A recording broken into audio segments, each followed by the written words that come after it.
कृपा और बजरंगबली जहां की रक्षा स्वयं कर रहे हो, वहां तो भूत पिशाच से निकट नहीं आवे महावीर जब।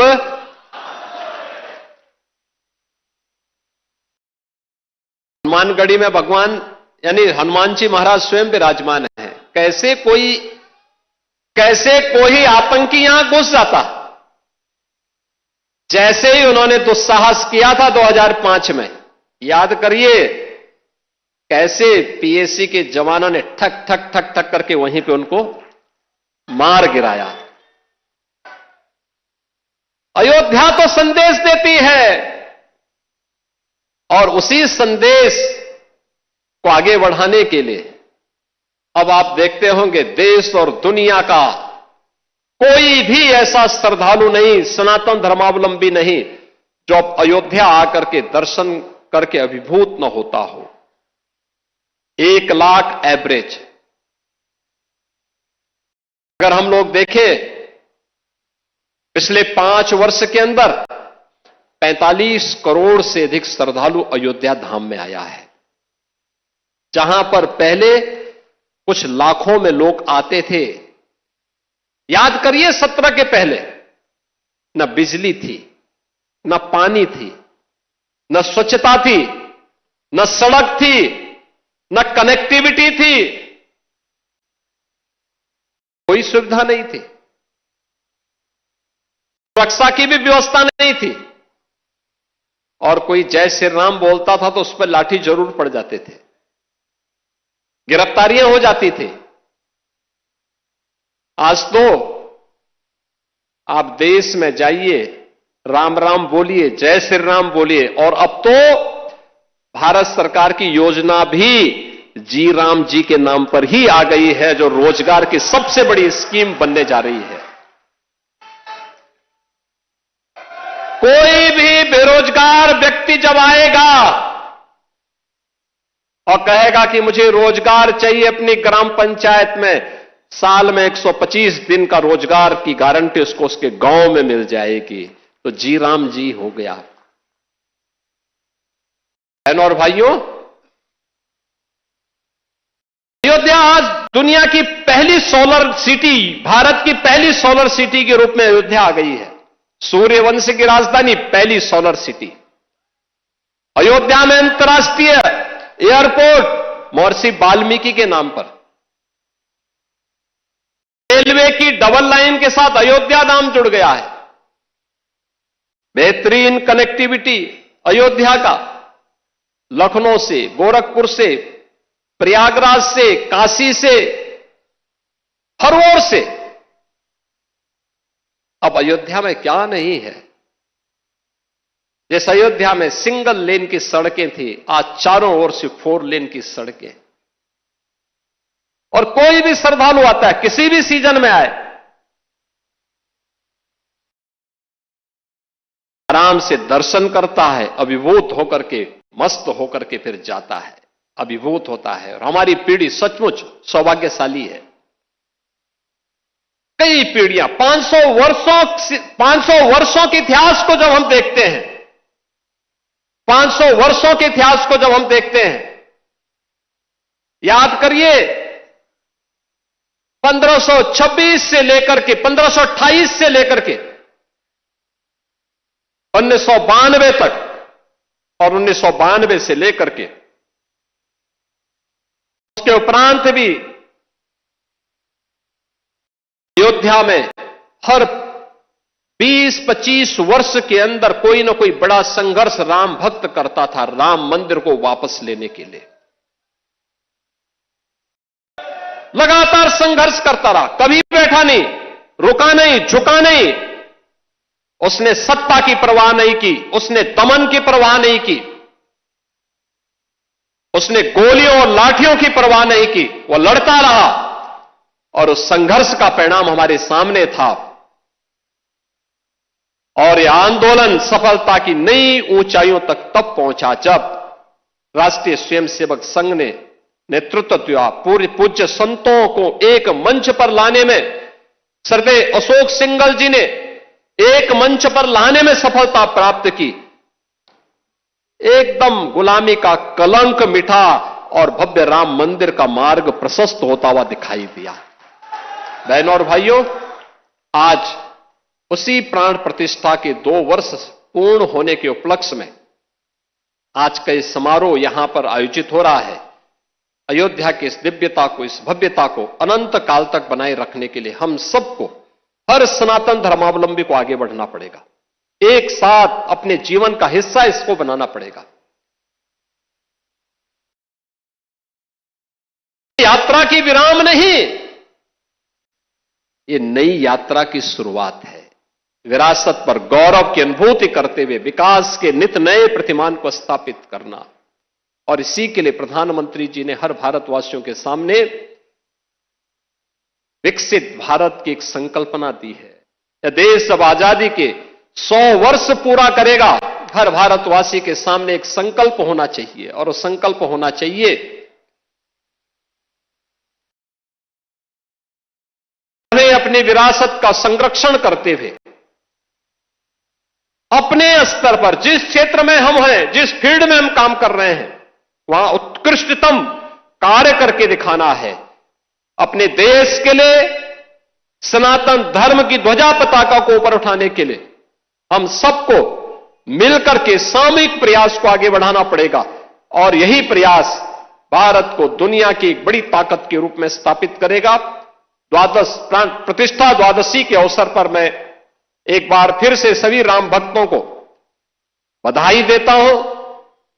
आज के समारोह के मुख्य अतिथि माननीय रक्षा मंत्री जी का हृदय से अभिनंदन करता हूं। आप सबके प्रति भी हृदय से अपनी शुभकामनाएं देते हुए प्रभु से यही प्रार्थना करता हूं कि वो आपके जीवन में, कल वर्ष 2026 का पहला दिन है। 2026 अंग्रेजी तिथि का जो वर्ष प्रारंभ हो रहा है, यह पूरा वर्ष आपके जीवन में शुभ और मंगलकारी हो, इस विश्वास के साथ आप सबके प्रति मेरी मंगलमय शुभकामनाएं हैं। धन्यवाद। जय हिंद, जय जय श्री राम।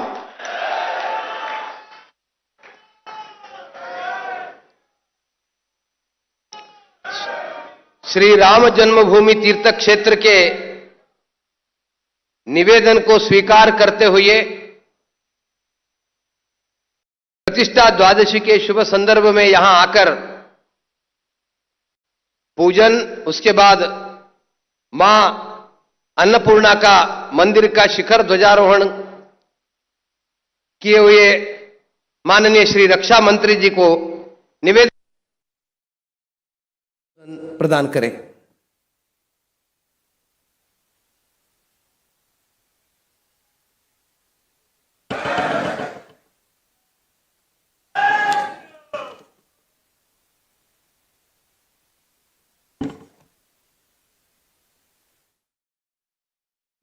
बोलिए सियावर रामचंद्र की, सियावर रामचंद्र की। बहुत बहुत धन्यवाद। हमारे उत्तर प्रदेश के कर्मठ एवं यशस्वी माननीय मुख्यमंत्री श्री योगी आदित्यनाथ जी और राम जन्मभूमि तीर्थ सेवा ट्रस्ट अध्यक्ष जो मौजूद नहीं है, उनकी अनुपस्थिति में भी मैं उनके प्रति सम्मान के व्यक्त करता हूं। पूज्य नृत्य गोपाल दास जी महाराज, श्री राम जन्मभूमि तीर्थ क्षेत्र ट्रस्ट के महासचिव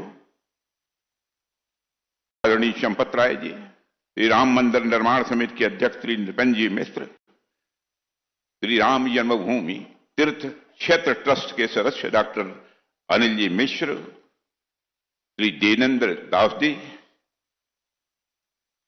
जगत गुरु स्वामी विश्व प्रसन्न तीर्थ महाराज और यहाँ के प्रभारी मंत्री श्री सूर्य प्रताप जी शाही, महापौर श्री गिरीश पज्जी त्रिपाठी, जिला पंचायत अध्यक्ष श्रीमती रोली सिंह, हमारे सभी मंच पर बैठे पूज्य साधुगण, आदरणीय श्री राम शरणदास जी महाराज, आदरणीय श्री अनंत आचार्य जी महाराज, श्रीधराचार्य जी महाराज, श्री वैदेही वल्लभ शरण जी महाराज, श्री राम दिनेशाचार्य जी महाराज, श्री गौरी शंकर दास जी महाराज, श्री बनवारी पति महाराज जी, श्री भरतदास जी महाराज, ज्ञानी श्री चरणजीत सिंह जी, श्री प्रेम शंकर दास जी महाराज, श्री रविंद्र कीर्ति महाराज और मंच पर उपस्थित हमारे सभी प्रतिनिधिगण, विधायकगण और यहां मौजूद सभी भगवान राम के भक्तगण।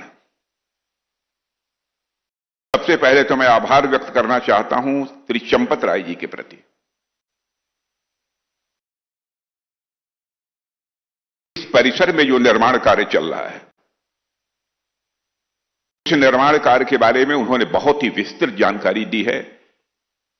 मैं इस सच्चाई को आप सबके समक्ष स्वीकार करना चाहता हूं कि अभी तक इतनी विस्तृत जानकारी मुझे नहीं थी और बहुत ही अच्छा उनका प्रस्तुतिकरण रहा है। और हमारे उत्तर प्रदेश के मुख्यमंत्री योगी जी के बारे में तो कुछ कहना ही नहीं है। उन्होंने अपने उद्बोधन के माध्यम से जिन लोगों को थोड़ी बहुत नींद भी आती रही होगी, उन्हें जगा दिया है।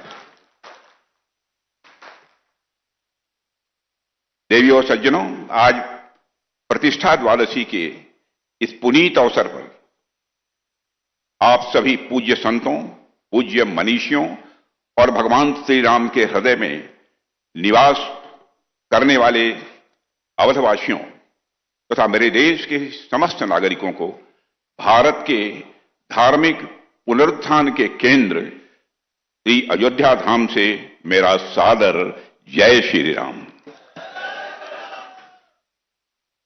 बहनों और भाइयों, आज इस पावन भूमि पर आकर सचमुच मैं बहुत ही भावुक हूं और अभिभूत हूं। मुझे कहना हो तो एक वाक्य में यही कह सकता हूं, नाथ आज मैं काह न पावा। हे परमात्मा, जो मुझे मिलना चाहिए था जीवन में, मैं समझता हूं कि आज यह दर्शन करने के बाद मुझे अपने जीवन में मिल गया है। आज मुझे क्या नहीं मिल गया, यह दिन पाकर मैं मानता हूं कि सब कुछ मुझे मिल गया। ऐसा लग रहा है जैसे मेरे राघवेंद्र सरकार ने स्वयं इस दिन के लिए मुझे चुना था, इसलिए मुझे यहां आने का अवसर प्राप्त हुआ है। साथियों, आज से 2 वर्ष पूर्व हमारे प्रभु श्री राम सदियों की प्रतीक्षा के उपरांत अपने दिव्य मंदिर में विराजमान हुए हैं। अपनी अद्भुत और तेजस्वी छवि के साथ वे आज केवल अयोध्या ही नहीं, अपितु संपूर्ण विश्व को वह कीर्ति प्रदान कर रहे हैं। उस कीर्ति की विशालता को समझने और शब्दों में बांधने का सामर्थ्य मुझ जैसे व्यक्ति में तो नहीं है, परंतु प्रभु की कृपा से आज मैं आप सबके समक्ष यहां पर खड़ा हूं और मुझे लगता है कि आज का दिन मेरे जीवन के सौभाग्यशाली दिनों में से एक है। देवियों और सज्जनों, आज हनुमानगढ़ी में विराजमान श्री हनुमंत जी महाराज, मैं मानता हूं उल्लास से वह परिपूर्ण है, जैसे अपने प्रभु को पुनः वैभव के साथ सिंहासन